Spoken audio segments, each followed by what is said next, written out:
Welcome to my channel online career platform I am engineer Krishna Mohan Bharti.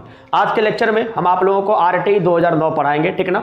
और ये जो lecture बन रहा है ये कंप्लीट सीटेट एग्जामिनेशंस जो दिसंबर 2023 में होगा उसको मद्देनजर रखते हुए हम आपको बतला रहे, ठीक ना। और आज के इस लेक्चर में कंप्लीट लगभग आपको 50 से 50 मिनट का ये लेक्चर होगा और इसमें हम कंप्लीट आपको आरटीई एक्ट जो है समझ रहे हैं ना उसको बताएंगे। तो चलिए चलते हैं एक बार बोर्ड पर, हम देखते हैं कि आरटीई एक्ट क्या होता है। देखिए सबसे पहली बात यहाँ पर क्या गया किसके बारे में, तो हम बात यहाँ पर करते हैं सर आरटीई के बारे में। किसके बारे में बात करते हैं? RTE act 2009। देखिए सबसे पहले समझते हैं कि सर ये आरटीई का फुल फॉर्म क्या होता है, तो इसी का फुल फॉर्म होता है राइट टू एजुकेशन एक्ट। क्या बोलते हैं? इसी को बोलते हैं, इसका फुल फॉर्म होता है right to education act. Sir अगर इसको हिंदी में हम बात करें तो हिंदी में इसी को बोलते हैं शिक्षा का अधिकार अधिनियम। क्या बोलते हैं? राइट टू एजुकेशन एक्ट को बोलते हैं शिक्षा का अधिकार अधिनियम 2009। तो सबसे पहला क्वेश्चन तो ये पूछता है कि भैया आरटीई का फुल फॉर्म क्या होता है, तो शिक्षा का अधिकार अधिनियम, ठीक ना। और ये कब आया था? ये आया था सर 2009 में। कोई दिक्कत है? जी हाँ। अगला क्वेश्चन पूछता है कि सर इसका ऑफिशियल नेम क्या होता है, आधिकारिक नाम क्या होता है किसका? आरटीई का। तो इसका आधिकारिक नाम होता है निःशुल्क और अनिवार्य बाल शिक्षा का अधिकार अधिनियम 2009। क्या होता है भैया? इसी को बोलते हैं निःशुल्क और अनिवार्य मतलब निश्चित रूप से बाल शिक्षा का अधिकार अधिनियम 2009। इसी को इंग्लिश में क्या बोलते हैं? The right of children to free and compulsory education act 2009। तो भैया ये भी क्वेश्चन आपके एग्जाम में पूछता है। सबसे पहला क्वेश्चन की आरटीई का फुल फॉर्म क्या होता है, तो इसी को बोलते हैं राइट टू एजुकेशन एक्ट और हिंदी में क्या बोलते हैं? शिक्षा का अधिकार अधिनियम 2009। और इसका ऑफिशियल नेम क्या होता है ये भी हम आपको क्या किए हैं बतला चुके हैं, ठीक ना। एक बार इसको समझिएगा। अब सर देखिए सबसे पहली बात क्या कहता है, कहता है कि सर ये जो आरटीई एक्ट है इस आरटीई एक्ट का प्रावधान जो है पहली बार कहां पर किया गया था, या सर जी इसको कहां पर किया गया था। देखिए तो आरटीई एक्ट का अगर सर हम प्रावधान का बात करते हैं तो ये बात है सर कब का, ये बात है दिसंबर 2002 का। कब का बात है? ये बात है दिसंबर 2002 का। दिसंबर 2002 में हमारे कॉन्स्टिट्यूशन में क्या किया गया, एक एमेंडमेंट किया गया। क्या किया गया हमारे कॉन्स्टिट्यूशन में? क्या किया गया? एक एमेंडमेंट किया गया जिसको हम लोग क्या बोलते हैं? संविधान संशोधन। यहां पर क्या किया गया भैया? यहां पर किया गया एक संविधान संशोधन। क्या किया गया? संविधान संशोधन। और ये जो संविधान संशोधन था ये कितने नंबर का संविधान संशोधन था? हम बोलेंगे सर 86वें नंबर का संविधान संशोधन। और इसी 86वें नंबर के संविधान संशोधन के द्वारा आपके जो अनुच्छेद है जिसको आप लोग क्या बोलते हैं? आर्टिकल बोलते हैं। इस आर्टिकल के 21A में क्या जोड़ा गया? यहां पर जोड़ा गया आर्टिकल 21A। और सर कौन से भाग में, कौन से पार्ट में? तो हम बोलेंगे सर इसको क्या गया? भाग 3। और इसी भाग 3 में सभी बच्चों के लिए क्या बोलेंगे? सभी बच्चों के लिए मुफ्त एवं अनिवार्य शिक्षा उपलब्ध कराने का प्रावधान किया गया है। तो जब भी आपसे बात कहे कि सर आरटीई के थ्रू सभी बच्चों के लिए मुफ्त एवं अनिवार्य रूप से शिक्षा देने की बात जो है ये कहां पर किया गया था, तो सर्वप्रथम दिसंबर 2002 में 86वें संविधान 86th कॉन्स्टिट्यूशनल अमेंडमेंट एक्ट के द्वारा सर क्या किया गया? आर्टिकल 21 जोड़ा गया और भाग 3 के माध्यम से क्या किया गया? कंपल्सरी एजुकेशन जो है वो भी फ्री में देने की बात किया गया। कोई दिक्कत है? आप बोलेंगे सर नहीं। देखिए इसी के बाद सर हम आगे बात समझते हैं और ये लाइन में यही बात लिखा हुआ है। देखिए यही बात यहां पर लिखा हुआ है कि वर्ष दिसंबर 2002 में संविधान के 86वें संविधान संशोधन के द्वारा आर्टिकल 21A के भाग 3 के माध्यम से 6 वर्ष से लेकर के 14 वर्ष, याद रखिएगा एज क्या बोलेंगे? आरटीई के थ्रू, भैया याद रखिएगा आरटीई के थ्रू जो अनिवार्य एवं मुफ्त शिक्षा देने की बात की गई वो कब से कब तक? तो बोलेंगे सर 6 से लेकर के 14 वर्ष तक में। लेकिन अगर वो दिव्यांग होगा तो कहां से कहां तक? 6 वर्ष से लेकर के 18 वर्ष तक को क्या किया गया? मुफ्त एवं अनिवार्य शिक्षा देने की बात किया गया है। और कॉन्स्टिट्यूशन में कौन सा अमेंडमेंट, कौन से अमेंडमेंट के द्वारा इसको जोड़ा गया है? तो 86th कॉन्स्टिट्यूशनल अमेंडमेंट एक्ट के द्वारा जो है इसको जोड़ा गया। कोई दिक्कत है? आप बोलेंगे सर नहीं। देखिए आगे सर क्या है, देखिए वही बात आगे है जो बात बोले हैं कि शिक्षा के अधिकार अधिनियम के अंतर्गत 6 से 14 वर्ष की आयु के बच्चे को क्या बोलेंगे? निःशुल्क और अनिवार्य मतलब फ्री में। निःशुल्क का मतलब क्या था कि बिल्कुल फ्री में, और अनिवार्य रूप से मतलब निश्चित रूप से मिलेगा ही मिलेगा वो शिक्षा का प्रदान करने का प्रावधान किया गया है, जिसमें भारत का प्रत्येक बच्चा क्या बोलेंगे? भारत का प्रत्येक बच्चा अच्छी शिक्षा ग्रहण करेगा। अरे भैया बताइए अगर सर जी सभी जगह पर मुफ्त और अनिवार्य शिक्षा मिलेगा तो वो शिक्षा पाकर के बच्चा क्या होगा? आगे बढ़ेगा कि नहीं बढ़ेगा? इसीलिए बोलता है कि भारत का प्रत्येक बच्चा अच्छी शिक्षा ग्रहण करने के बाद में क्या करेगा?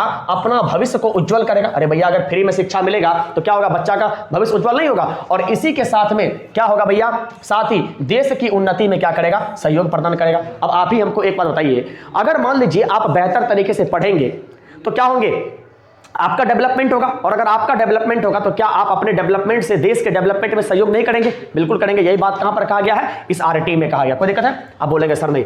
अब देखिए अगला बात क्या कहता है, अगला बात कहता है कि सर जी इस आरटीई को लागू कब किया गया? देखिए बात करता है कि सर जी इस आरटीई को मतलब राइट टू एजुकेशन एक्ट को कब लागू किया गया था? तो इसको लागू किया गया था 1 अप्रैल 2010 को, याद रखिएगा कब लागू किया गया था? 2010 को। और सर इसका निर्माण कब हुआ था? तो इसका निर्माण हुआ था 2009 में। भैया याद रखना, ये दोनों क्वेश्चंस आपसे एग्जाम पूछेगा कि आरटीई का निर्माण कब हुआ था, ये कब बना था? 2009 में। लेकिन जब भी बात करें कि सर ये लागू कब हुआ था, तो ये लागू हुआ था 1 अप्रैल को। कितने तारीख को? 1 अप्रैल 2010 को। कितने को? 1 अप्रैल 2010 को। और ये जब 1 अप्रैल 2010 को लागू हुआ था, तो ये कंप्लीट पूरे के पूरे भारत में, क्या बोलेंगे सर, पूरे के पूरे भारत में क्या हुआ था? लागू हुआ था। सिर्फ और सिर्फ किसको छोड़ करके मेरे दोस्त? तो आप याद रखिएगा, सिर्फ और सिर्फ जम्मू और कश्मीर को छोड़ करके। तो आपसे यहां से ये भी क्वेश्चन पूछेगा कि जब 1 अप्रैल 2010 को आपका आरटी जो है लागू हुआ था, तो भारत के सभी राज्य में लागू हुआ था, और वह कौन सा राज्य था जहां पर यह लागू नहीं हुआ था? हम बोलेंगे उस राज्य का नाम था जम्मू कश्मीर। क्या बोलेंगे? जम्मू कश्मीर। और आरटी का निर्माण कब हुआ था? तो ये हुआ था 2009 में। कहां पर हुआ था भैया? ये हुआ था 2009 में। कोई दिक्कत है? आप बोलेंगे सर नहीं। अब देखिए सर जी, अब यहीं पर बात किया गया। अब सर एक सवाल कहता है कि सर जी ये बताइए कि आरटी का विचार सर्वप्रथम किसी न किसी इंसान के तो मन में आया होगा ना। वो इंसान कौन थे जिस इंसान के मन में सर्वप्रथम आरटी का ख्याल आया था कि भैया हम आरटी के माध्यम से क्या करेंगे? बच्चों को निःशुल्क और अनिवार्य शिक्षा देने की बात करेंगे। तो देखिए, आजादी से पहले सबसे पहले भैया ये बात और ये विचार जो है किसके मन में आया था? तो ये आया था गोपाल कृष्ण गोखले के मन। देखिए, सबसे पहले ये विचार किसके मन में आया था? तो ये आया था गोपाल कृष्ण गोखले के मन में। और कब आया था? 1910 में। तो हो सकता है कि आपसे क्वेश्चन पूछ ले कि आखिर आरटी के बारे में सर्वप्रथम किसके मन में एक ख्याल आया था कि आरटी नाम का भी कोई चीज होना चाहिए जिसके थ्रू बच्चों को हम क्या करेंगे? फ्री एवं मुफ्त शिक्षा देने की बात करेंगे। तो ये सबसे पहले ऐसा विचार आया था 1910 में। क्या बोलेंगे? 1910 में। किसके मन में? गोपाल कृष्ण गोखले के मन में। और इसके बाद में 1937 में सर एक सम्मेलन हुआ था, जिस सम्मेलन का नाम था वर्धा सम्मेलन। और इस सम्मेलन में सर जी आपके जो महात्मा गांधी राष्ट्रपिता है, इस राष्ट्रपिता ने भी क्या किया था? आरटी का बात किया था। सबसे पहले किसने बात किया था? गोपाल कृष्ण गोखले ने। कब बात किया था? 1910 में। और सर जी 1937 में कौन सा सम्मेलन हुआ था? तो हम बोलेंगे सर यहीं पर हुआ था वर्धा सम्मेलन। क्या बोलेंगे मेरे भाई? यहीं पर हुआ था वर्धा सम्मेलन। और इसी वर्धा सम्मेलन में इसका विचार किसके मन में आया था? हम बोलेंगे सर महात्मा गांधी के मन में। क्या हुआ था मेरे भाई, मेरे मित्र? इसका विचार आया था किसके बारे में? कि आरटी नाम का भी कोई चिड़िया होना चाहिए, जो चिड़िया क्या करेगा भैया? सारे के सारे बच्चों को मुफ्त एवं फ्री और अनिवार्य शिक्षा देने की बात करेगी। कोई दिक्कत है? चिड़िया मतलब चिड़िया मत समझिएगा, आरटी की बात कर रहे। कोई दिक्कत है? आप बोलेंगे सर नहीं। अब देखिए, अब सर जी इसी के बाद में सर हम थोड़ा सा आपसे बात करते हैं कि सर देखिए, ये तो क्या हो गया कि आजादी से पहले। अगर आपसे क्वेश्चन पूछ ले कि आजादी के बाद, जब भारत आजादी से पहले सबसे पहले ख्याल आया था 1910 में गोपाल कृष्ण गोखले, 1937 में महात्मा गांधी वर्धा सम्मेलन में। लेकिन सर आजादी के बाद में ये ख्याल सबसे पहले किसके मन में आया? तो भैया याद रखिएगा कि आजादी के बाद ये ख्याल कि आरटी नाम का भी कोई चीज होना चाहिए, ये ख्याल आया था डॉक्टर सर्वपल्ली राधाकृष्णन के बारे में, जो भारत के क्या थे? प्रथम उपराष्ट्रपति थे और दूसरे नंबर के क्या थे? राष्ट्रपति थे। कोई दिक्कत है? देखिएगा, यही यहां से क्वेश्चन बनता है कि स्वतंत्र भारत में सर्वप्रथम, स्वतंत्र भारत की बात करते हैं तो क्या आपको सर मालूम है कि अपना देश कब आजाद हुआ है? 15 अगस्त 1947 को। मतलब सर आजादी के बाद में ये आरटी नाम का ख्याल जो है सर्वप्रथम किसके मन में आया था? तो डॉक्टर सर्वपल्ली राधाकृष्णन के मन में आया था। ये क्वेश्चन को क्या कीजिएगा भैया? आप लोग याद रखिएगा। क्या कीजिएगा? इस क्वेश्चन को आप लोग को याद रखना। कोई दिक्कत है? आप बोलेंगे सर नहीं। देखिए, अब सर आगे यहां पर हम इस बात को समझते हैं कि सर बताइए कि 1992 के बाद में अब यहां से क्वेश्चन पूछा कि सर बताइए, अगर मान लीजिए, अब देखिए आपको एक चीज मालूम है कि सर आरटी अगर लागू हुआ होगा, अगर आरटी कहीं ना कहीं लागू हुआ होगा, तो सर इस आरटी को कहीं ना कहीं क्या हुआ होगा सर? लोकसभा से भी पास होना पड़ा होगा, फिर सर इसको जो है राज्यसभा से पास होना पड़ा होगा, और फिर सर इस पर क्या होगा? प्रेसिडेंट का मोहर लगा होगा। तो अब यहां से सवाल यही बनता है कि सर ये आरटी जो है ये लोकसभा से कब पारित हुआ, राज्यसभा से कब पारित हुआ, और सर इस पर जो है फाइनली जो है महामहिम मतलब आपके राष्ट्रपति जी का सिग्नेचर कब हुआ था? तो भैया याद रखिएगा कि 20 जुलाई 2009 को। कितने तारीख को? देखिए, हम अगर आपसे बात करेंगे, फिर से यहां पर मेरी बात को थोड़ा सुनिएगा।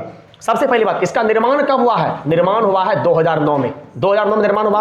और सर जी 20 जुलाई, क्या तारीख को? 20 जुलाई 2009 को ये कहां से पारित हो गया? तो आप बोलेंगे सर ये राज्यसभा से क्या हो गया? पारित हो गया। मतलब राज्यसभा मोहर लगा दिया कि हाँ आरटी नाम का भी कोई चीज होना चाहिए। फिर सर जी इसी के बाद में ये चीज जो है कहां पर गया सर जी? 4 अगस्त को। क्या तारीख को? 4 अगस्त को। 4 अगस्त 2009 को, 4 अगस्त 2009 को ही ये कहां पर पारित हो गया? तो आप बोलेंगे सर जी ये जो है कहां पर? लोकसभा में पारित हो गया। कहां पर? आप बोलेंगे सर कि ये लोकसभा में पारित हो गया। कोई दिक्कत है? और सर फाइनली सर इसी के बाद में 26 अगस्त को, क्या तारीख को? 26 अगस्त 2009 को सर जी ये जो है कहां से पारित हो गया? तो सर जी राष्ट्रपति जो है इस पर क्या कर दिया? अपना मोहर लगा दिया। राष्ट्रपति क्या कर दिया भैया? अपना मोहर लगा दिया। और फाइनली सर जी इसी के बाद में ये कितने तारीख को जो है ये लागू हो गया? तो आप बोलेंगे सर कि 1 अप्रैल, क्या बोलेंगे भैया, बोलेंगे 1 अप्रैल 2010 को ये क्या हो गया, पूरे के पूरे भारत में लागू हो गया। क्या हो गया, पूरे के पूरे भारत में लागू हो गया, सिर्फ और सिर्फ किसको छोड़ करके, तो आप बोलेंगे जम्मू कश्मीर को छोड़ करके। कोई दिक्कत है, कोई दिक्कत है? देखिए फिर से हम आपको बोल रहे हैं, हम क्या बोले आपको, हम बोले कि सबसे पहले आरटी का निर्माण कब हुआ, 2009 में। कब हुआ, 2009 में। 2009 के बाद में 20 जुलाई पूछता है क्वेश्चंस कि ये राज्यसभा में कब पारित हुआ, तो 20 जुलाई 2009 को। फिर राज्यसभा में जब ये पारित हो गया तो फिर ये कहां पर आया सर जी, लोकसभा में। और लोकसभा जो है 4 अगस्त 2009 को इसको क्या कर दिया, लोकसभा से पारित कर दिया। और फिर इसके बाद में सर जी, इसके 22 दिन के बाद में 26 अगस्त 2009 को उस समय के राष्ट्रपति था जिसका नाम क्या था, श्रीमती प्रतिभा देवी सिंह पाटिल, उसके द्वारा क्या कर दिया गया, इस आरटी के बिल पर जो है क्या कर दिया गया, साइन कर दिया गया। और फिर इसके बाद में 1 अप्रैल 2010 को इसको पूरे के पूरे भारत में लागू कर दिया गया, सिर्फ और सिर्फ जम्मू कश्मीर को छोड़ करके। यहां से 100% सवाल बनता है कि आरटी लोकसभा से कब पारित हुआ, राज्यसभा से कब पारित हुआ, राष्ट्रपति का इस पर कब साइन हुआ, पूरे भारत में कब लागू हुआ, जिस समय लागू हुआ था क्या उस समय जम्मू कश्मीर में लागू हुआ था, और सर इसका निर्माण कब हुआ। तो यहां से 5 का 5 जो डेट है इसको क्या करना, आपको याद रखना। क्या करना है, याद रखना। कोई दिक्कत है? देखिए वही बात पूछता है कि जिस समय यहां पर साइन हुआ था उस समय हमारे देश के राष्ट्रपति का नाम क्या था, श्रीमती प्रतिभा देवी सिंह पाटिल। क्या है, श्रीमती प्रतिभा देवी सिंह पाटिल। अब देखिए कहता है कि 27 अगस्त 2009 को, 27 अगस्त 2009 को शिक्षा के इस अधिकार की क्या की गई थी, उद्घोषणा की गई थी। अगर कभी आपसे बात करें कि सर जी इस आरटी की उद्घोषणा कब की गई थी, तो 27 अगस्त 2009 को। कोई दिक्कत है? आप बोलेंगे सर नहीं। और देखिए 1 अप्रैल 2010 को शिक्षा के इस अधिकार अधिनियम को संपूर्ण भारत में लागू कर दिया गया था, सिर्फ और सिर्फ जम्मू कश्मीर को छोड़ करके। जो बात अभी हम आपको बोले हैं वही बात यहां पर लिखा गया कि 1 अप्रैल 2010 को इस आरटी को पूरे के पूरे भारत में लागू किया गया, सिर्फ और सिर्फ जम्मू कश्मीर को छोड़ करके। यही लाइन यहां पर लिखा हुआ है। और भैया आपको एक बात याद रखना है कि जब सर जी मेरा 1 अप्रैल, क्या बोलेंगे, 1 अप्रैल 2010 को आपके इस आरटी को लागू किया गया था, इस आरटी को लागू किया गया था, तो इस आरटी को जो भारत के द्वारा लागू किया गया था, तो भारत लागू करने वाला पूरे दुनिया का कितना नंबर का देश था, तो 135वां नंबर का देश था। यह भी क्वेश्चन पूछता। इसका मतलब ऑलरेडी इससे पहले भारत में आरटी लागू होने से पहले 134 देश ऐसा था जो क्या कर चुका था, तो आप बोलेंगे सर ये आरटी को लागू कर चुका था। कोई दिक्कत है? तो क्वेश्चन पूछता है कि भारत दुनिया में आरटी को लागू करने वाला कितनावें नंबर का देश है, तो हम बोलेंगे मेरे भाई 135 नंबर का देश है। कोई दिक्कत है? आप बोलेंगे सर देखिए यही बात लिखा हुआ है कि शिक्षा के इस अधिकार को लागू करने वाला भारत विश्व का कितना नंबर का देश है, तो 135 नंबर का देश है। कोई दिक्कत है? आप बोलेंगे नहीं। अब पूछता है कि शिक्षा के इस अधिकार में सर टोटल अध्याय कितना, ये क्वेश्चंस बहुत इंपॉर्टेंट है तो याद रखना है। टोटल अध्याय कितना, आप बोलेंगे सर 7 अध्याय। पूछेगा कि इस आरटी में टोटल अध्याय कितने हैं, चैप्टर कितने हैं, तो हम क्या बोलेंगे 7। और अगर पूछे कि टोटल धारा कितने हैं, हम क्या बोलेंगे कि टोटल 38 धारा है। क्या बोलेंगे? 38 धारा। आप बोलेंगे सर क्या हमको 38 का 38 धारा याद रखना, आप बोलेंगे नहीं, इसमें से सर 8 से 10 धारा है जिसको क्या करना, आपको याद रखना। कोई दिक्कत है? आप बोलेंगे सर नहीं। देखिए फिर से क्या क्या यहां से बात आ गया, कितना में नंबर का देश था भारत, 135 नंबर का। कब इसको जो है लागू किया गया था, हम क्या बोलेंगे भैया, अगर कभी भी हमको लागू करने का बात करें हम क्या बोलेंगे, हम बोलेंगे सर कि 1 अप्रैल 2010 को, जब 1 अप्रैल 2010 को लागू किया गया था, क्या जम्मू कश्मीर था, हम बोलेंगे सर जम्मू कश्मीर में लागू नहीं हुआ था। कोई दिक्कत है? सर जी पूछेगा कि इस आरटी में जो है टोटल चैप्टर कितने हैं, तो 7 को। टोटल धारा कितने हैं, तो क्या बोलेंगे सर ये है 38 को। कितना भैया, ये 38 को। कोई दिक्कत है? आप बोलेंगे सर नहीं। देखिए अब कहता है कि ये विधेयक महत्वपूर्ण क्यों है, मतलब सर जी ये जो आपका आरटी है, ये आरटी आखिर इंपॉर्टेंट क्यों है, क्यों ये महत्वपूर्ण है, क्यों ये आरटी का जो है हम आज पढ़ रहे हैं, क्यों सर इसका मेरी जिंदगी में इंपॉर्टेंस है, क्यों सर सीटेट के एग्जाम में सवाल आता है, यही इसका सवाल है। देखिए कहता है कि प्रत्येक इलाके में, क्योंकि सर यही आरटी आपको क्या कहता है, तो यही आरटी कहता है भैया कि प्रत्येक इलाके में क्या होना चाहिए, एक सरकारी स्कूल होना चाहिए। क्या होना चाहिए? प्रत्येक इलाके में क्या होना चाहिए, एक सरकारी स्कूल। तो भैया समझिएगा इस बात को। अरे यार ये क्या हो रहा है, रिव्यू इमेज,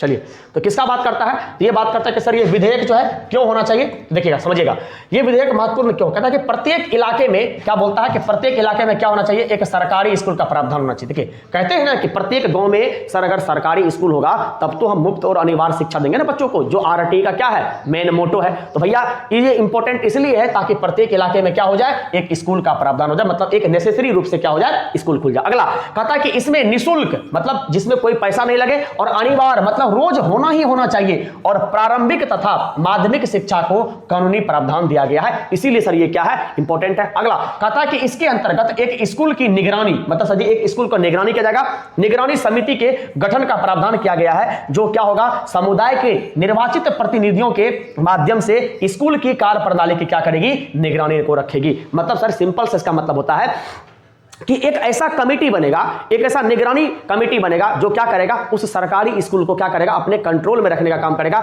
जो उस पर क्या करेगा भैया, उसका देखभाल करने का काम करेगा। कोई दिक्कत है? आप बोलेंगे सर नहीं। अब देखिए इसी के बाद हम किसके बारे में बात करते हैं, तो हम सर बात करते हैं कि 6 से लेकर के, मतलब फिर वही बात कि सर इस आरटी के अंतर्गत जो है कितने वर्ष तक के बच्चों को फ्री एवं क्या बोलेंगे, कंपलसरी एजुकेशन देने की बात की गई है। तो भैया 6 से लेकर के 14 वर्ष तक के बच्चों को फ्री एवं मुफ्त शिक्षा। लेकिन अगर कोई दिव्यांग होगा तो सर जी उसको कितना से कितना तक, तो 6 से लेकर के 18 वर्ष तक में स्कूली शिक्षा देने की जो है हम क्या बोलेंगे भैया, यहां पर जो है बात की गई। क्या बोला गया है, यहां पर बात किया गया। कोई दिक्कत है नहीं। अब देखिए सर जी, अब अगला बात क्या कहता है उसको समझना। कहता है कि आरटी के अनुसार, अकॉर्डिंग टू आरटी, अगर सर जी कोई प्राथमिक कक्षा होगा तो प्राथमिक कक्षा में छात्र और टीचर का रेशियो कितना होगा। कहने का मतलब होता है, देखिए हम आपको पहले ही बोल चुके हैं, कहीं पर भी अगर प्राथमिक कक्षा का बात करता है तो क्लास 1 से 5 की बात करता है।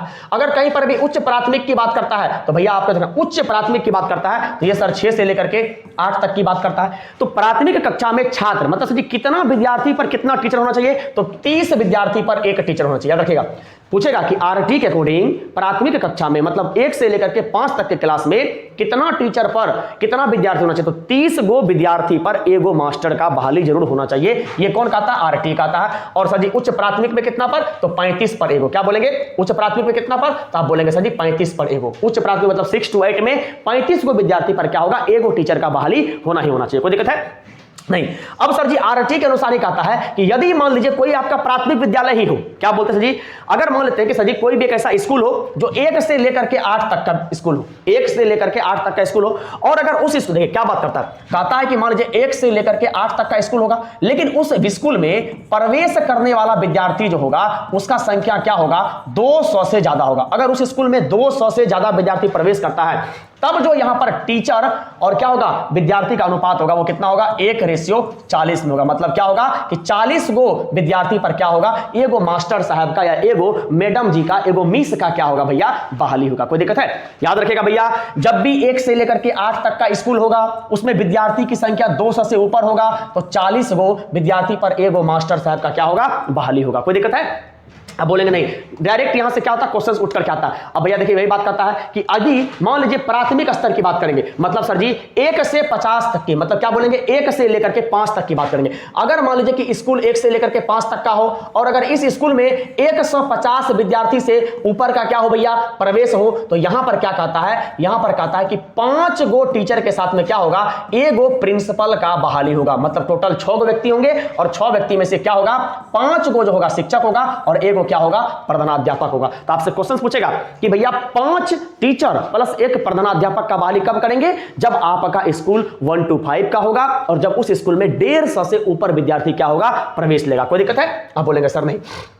देखिए अगला बात करते हैं, कहता है कि सर जी आरटी के अनुसार शिक्षक के लिए 1 सप्ताह में, मतलब सर जी 1 सप्ताह में मतलब 7 दिन में मिनिमम कितना घंटा पढ़ना होगा, तो हम बोलेंगे सर 45 घंटा। याद रखिएगा भैया, 1 सप्ताह में मतलब सर जी 7 दिन में 7 डेज में एक टीचर को कम से कम कितना घंटा, तो आप बोलेंगे सर 45 आवर जो पढ़ना होगा। ये सब क्वेश्चन डायरेक्ट आपके एग्जाम में क्या होता है, पूछता है। कोई दिक्कत है? और आरटी 2009 के अनुसार सर जी प्राथमिक स्तर जहां पर भी बात करता है ये क्लास 1 से 5 तक की बात करता है। यहां पर जो न्यूनतम शैक्षणिक घंटा होगा, मतलब कम से कम कितना घंटा पढ़ना होगा, तो भैया 800 घंटा। क्या बोलेंगे, 800 घंटा। और कितना दिन, तो 200 दिन। इसका मतलब क्या होता है भैया, समझिएगा, ये कहता है कि अगर मान लेते हैं कि आपका स्कूल 1 से लेकर के 5 तक हो और अगर 1 से लेकर के 5 तक में हम एक सेशन की बात करेंगे, क्या बोलेंगे, एक कंप्लीट सेशन की बात करेंगे, तो एक कंप्लीट सेशन में एक टीचर को अगर घंटा का बात करेंगे कि सर कितना घंटा पढ़ना होगा, तो हम बोलेंगे भैया यहां पर पढ़ना होगा 800 घंटा। और अगर भैया दिन की बात करेगा कि डेज में, दिन में कितना पढ़ना होगा, तो हम बोलेंगे सर जी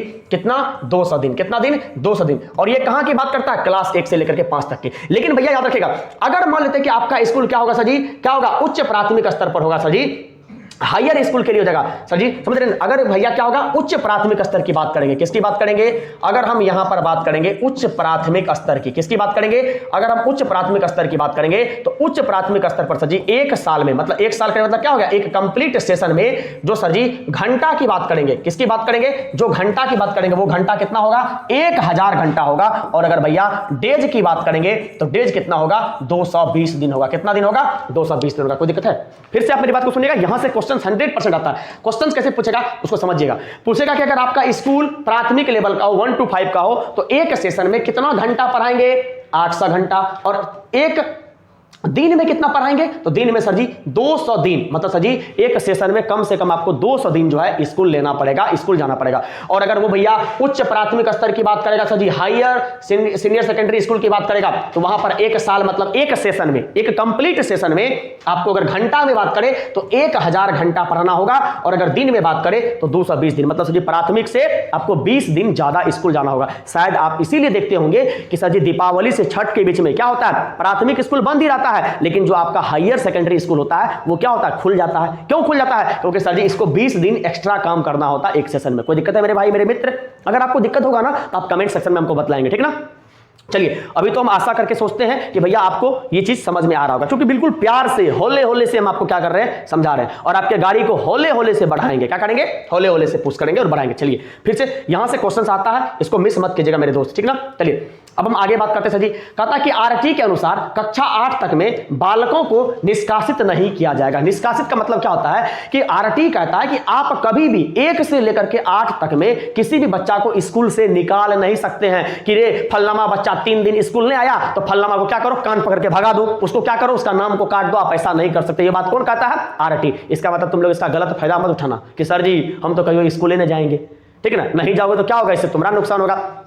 लेकिन आरटी कहता है कि भैया कक्षा 8 तक, मतलब 1 से लेकर के 8 तक में आप बालक को निष्कासित नहीं कर सकते हैं। निष्कासित का मतलब क्या होता है कि आप बच्चा को स्कूल से निकाल नहीं सकते हैं। कोई दिक्कत है? आप बोलेंगे नहीं। अब आरटी ही कहता है कि मेरे अनुसार, मतलब किसके अनुसार? आरटी के अनुसार एक स्कूल जो होना चाहिए वो बच्चा के घर से कितना दूरी पर होना चाहिए? तो कहता है कि एक स्कूल का दूरी, जैसे मान लीजिए हम बच्चा है तो मेरे घर से कितना किलोमीटर के अंदर में एक स्कूल होना ही होना चाहिए, जो कंपलसरी है। तो कहता है कि अगर कक्षा 1 से लेकर के 5 तक का विद्यार्थी है, अगर मान लीजिए हम 5 क्लास में पढ़ते हैं तो मेरा जो स्कूल का दूरी होना चाहिए वो मेरे घर से कम 1 किलोमीटर के अंदर में होना चाहिए। कितना? 1 किलोमीटर के अंदर में। तो पूछेगा कि 1 से 5 तक के लिए, 1 से 5 तक के बच्चों के लिए विद्यालय की दूरी बच्चों के घर से कितना किलोमीटर के अंदर होना चाहिए? हम क्या बोलेंगे मेरे बच्चे? 1 किलोमीटर के अंदर। लेकिन भैया अगर मान लीजिए कि हम 6 से 8 में आ गए हैं तो 6 क्लास से लेकर के 8 क्लास तक के विद्यार्थी के लिए उस विद्यार्थी के घर से उस स्कूल का दूरी 3 किलोमीटर के अंदर होना चाहिए। 3 से 3.5 किलोमीटर नहीं हो सकता है according to RT, right to education act 2009 के अनुसार। यह कहता है कि कितना होना चाहिए? 3 किलोमीटर होना चाहिए। फिर सुनिए मेरी बात को, हम आपको क्या बोल रहे हैं? हम आपको बोले आरटी क्या कहता है? आरटीई 2009 कहता है, ये 2 बात कहता है कि अगर बच्चा 1 से लेकर के 5 तक का है तो बच्चा के घर से स्कूल का दूरी 1 किलोमीटर के अंदर होना चाहिए। कोई दिक्कत है? पहली बात। और दूसरा बात कहता है कि अगर बच्चा 6 से लेकर के 8 तक का है तो बच्चा के घर से स्कूल का दूरी कितना होना चाहिए? तो 3 किलोमीटर के अंदर होना चाहिए। क्या बताओ मेरे बच्चे, मेरे दोस्त, मेरे भाई, मेरे मित्र, टकाटक आपको समझ में आ रहा है? बिल्कुल टकाटक समझ में आना ही चाहिए। टकाटक अगर नहीं आएगा तो फिर दिक्कत हो जाएगा, ठीक ना? चलिए टकाटक बिल्कुल प्यार से बढ़ाएंगे वीडियो को और धीरे धीरे समझते हुए चलेंगे। कोई दिक्कत है? और यकीन के साथ कहते हैं कि जो हम आपको आरटी पढ़ा रहे हैं, हम ये तो कभी नहीं कह सकते कि आई एम द बेस्ट, लेकिन इतना जरूर कह रहे हैं कि ये बेस्ट कंटेंट है और इसको हम अपने लेवल पर जो है बेस्ट से बेस्ट जो है डिलीवर करने का कोशिश कर रहे हैं। कोई दिक्कत है मेरे भाई? समझिएगा, क्योंकि देखिए अब ये एक प्रकार से मैराथन वीडियो ले रहे हैं हम आपको, तो 1 घंटे में इतने चीज को समझाना तो उसको थोड़ा सा तो क्या करना पड़ेगा? टाइम का कटौती करना ही पड़ेगा, ठीक है? तो आप इसको एडजस्ट कीजिए और अगर तब पर भी आपको समझ में नहीं आता है तो आप वीडियो के पीछे कमेंट कीजिए, फिर से हम उसमें क्या करेंगे? इंप्रूव करने की कोशिश करेंगे, अगर इसमें लगेगा कि हमको इंप्रूवमेंट की आवश्यकता है तो। कोई दिक्कत है?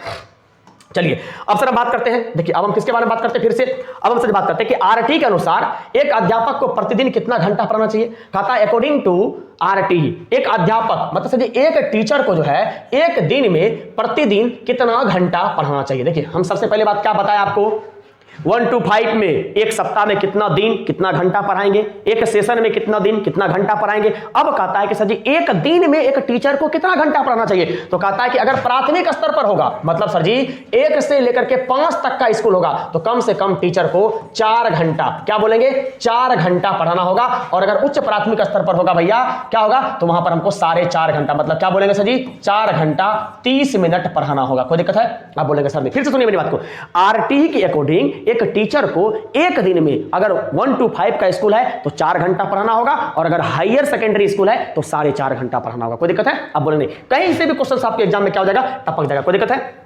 कहता है कि आरटी 2009 के अकॉर्डिंग, किसके अनुसार सर, हम आपको बात कर रहे हैं कि आरटी के अनुसार कहता है कि विशेष आवश्यकता वाले बच्चे को किस शिक्षा व्यवस्था के अंतर्गत पढ़ाएंगे, तो हम बोलते हैं सर जी समावेशी शिक्षा व्यवस्था, एक्सक्लूसिव एजुकेशन की बात करता है। हमेशा आपको कभी भी बच्चे को क्या करना है, सेपरेशन नहीं करना, अलग करके नहीं पढ़ाना। जब भी हम बच्चे को पढ़ाएंगे तो किस एजुकेशन के थ्रू पढ़ाएंगे, तो समावेशी शिक्षा व्यवस्था के अंतर्गत क्या करना हमको पढ़ाना। अब ये कहता है कि आरटी 2009 के अकॉर्डिंग जो दिव्यांग बच्चे हैं, दिव्यांग बच्चे के लिए मुफ्त शिक्षा कितना वर्ष, 18 वर्ष तक देने की बात की। देखिए हम आपको पहले भी बोले हैं कि सर जी आरटी क्या कहता है, आरटी कहता है कि अगर बच्चा नॉर्मल है तो उसको कहां से कहां तक, तो 6 वर्ष से लेकर के 14 वर्ष तक में मुफ्त और अनिवार्य शिक्षा देंगे। लेकिन अगर बच्चा क्या है भैया आपका दिव्यांग है, तो दिव्यांग बच्चों को क्या कहता है कि 6 वर्ष से लेकर के 18 वर्ष तक जो हम क्या करेंगे, मुफ्त शिक्षा देंगे। कोई दिक्कत है, अब बोलेंगे सर नहीं। और अगला बात कहता है कि शिक्षा का अधिकार अधिनियम 2009 के क्रियान्वयन के बाद में कक्षा का जो है ना वो क्या हो गया, आयु मतलब एज के अनुसार क्या हो गया, अधिक समझातीय हो गया। मतलब सर जी अब जो आपके स्कूल में प्रवेश होता है तो उसमें क्या होता है सर जी, आपके एज का भी क्या होता है, एक बहुत बड़ा रोल होता है। यही कहता है कि अब आरटी 2009 के बाद में जो है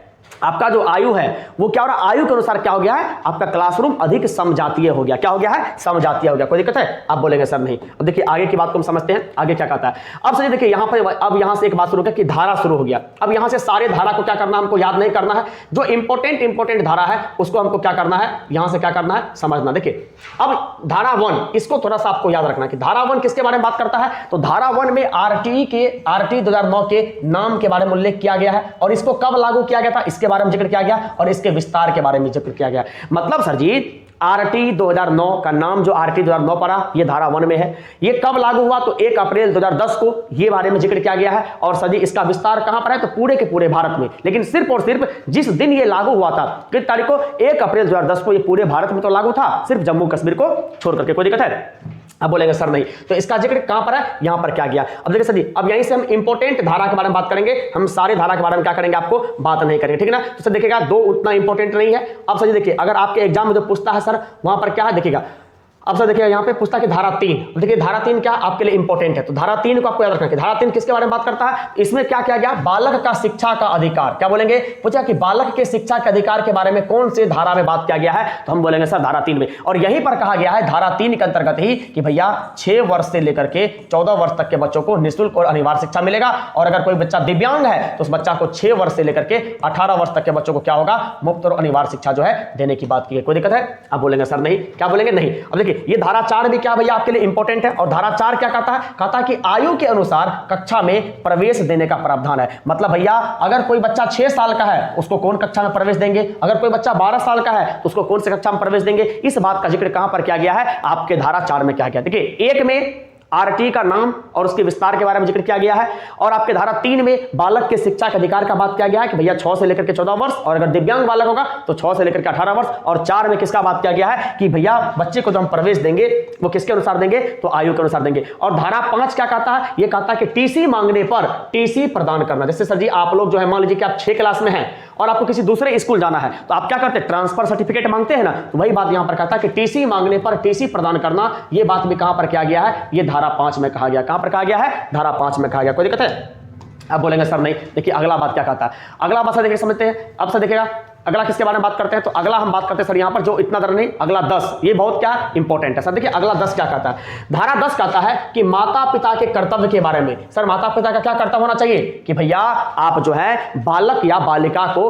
प्रारंभिक शिक्षा जो देते हैं, घर का जो शिक्षा देते हैं वो शिक्षा देना अनिवार्य। देखिए वही बात कहा गया है कि माता पिता के कर्तव्य के बारे में कौन से आपके धारा में कहा गया, तो धारा 10 में कहा गया। कहां पर, धारा 10 में। और कहता है कि प्रत्येक अभिभावक अपने बालक या बालिका को प्रारंभिक शिक्षा को पूर्ण करवाना होगा। प्रारंभिक शिक्षा मतलब क्या होता है, है कि क्लास 1 से लेकर के 8 तक का जो शिक्षा होता है इसको क्या करना होगा, पूर्ण करना होगा। ये बात कहां पर किया गया है, धारा 10 में। और सर जी धारा 11 जो है ये भी क्या है आपके लिए इंपॉर्टेंट है। और धारा 11 किसके बारे में बात करता है, तो ये कहता है 3 से लेकर के 6 वर्ष तक के बालक की शिक्षा का उल्लेख किया गया है। यही तो फायदा करता है कि 3 से लेकर के 6 वर्ष तक के बालक की शिक्षा का उल्लेख किया गया है, जिसके लिए सर जी हम लोग क्या करते हैं, आंगनबाड़ी केंद्र खोलते हैं या क्या करते हैं, बाल वाटिका खोलते हैं। इसका जिक्र कहां पर किया गया है, धारा 11 में किया गया। कोई दिक्कत है, आप बोलेंगे सर नहीं।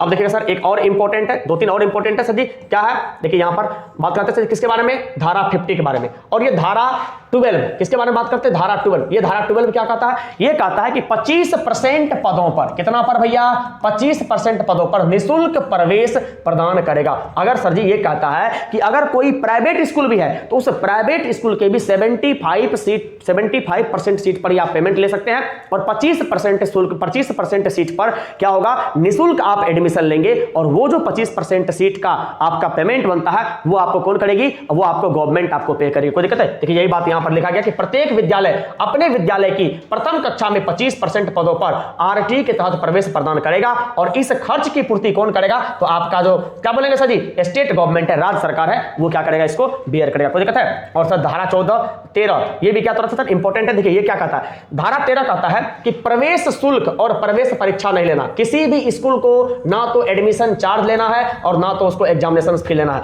अब देखिए क्या कहता है, अगर आप मान लीजिए प्रवेश परीक्षा लेते हुए पाए गए या पकड़ाए गए तो आप जितना शुल्क लेते हैं उसका 10 गुना जुर्माना जो है आपको देना होगा। सपोज कर लेते हैं कि अगर कोई स्कूल किसी स्कूल से 10,000 रुपया जो है क्या किया, प्रवेश शुल्क लिया है और अगर वो स्कूल पकड़ा गया तो उस स्कूल को क्या करना पड़ेगा, 1 लाख रुपया जो है क्या करना पड़ेगा भैया, तो आप बोलेंगे उसको क्या करना पड़ेगा, मतलब सर जो है क्या करेंगे, 1 लाख रुपया जो है उसको जुर्माना के रूप में देना पड़ेगा। कोई दिक्कत है, आप बोलेंगे सर नहीं। और देखिए सर इसके बाद में सर एक और भी इंपॉर्टेंट है और वो क्या है, देखिए सर यहां पर, और वो क्या है सर, वो है धारा 16। और धारा 16 क्या कहता है, तो धारा 16 कहता है कि कक्षा 1 से लेकर के 8 तक के बच्चों को फेल नहीं करना है। आप कभी भी कक्षा 1 से लेकर के 8 तक के बच्चे को फेल नहीं करेंगे और ये बात कहां पर है, तो धारा 16 में। और धारा 17 क्या कहता है कि आप बालक को शारीरिक व मानसिक रूप से दंड नहीं दे सकते कभी भी। और हम आपको हमेशा बोले हैं कि दंड देना, चाहे सजा देना, चाहे पुरस्कार देना, ये तीनों का तीनों क्या होता है, नेगेटिव वर्ड होता है। ये आरटी में भी कहा गया है धारा 17 में कि आप कभी भी बच्चा को दंड नहीं दे सकते, चाहे वो शारीरिक रूप से दंड हो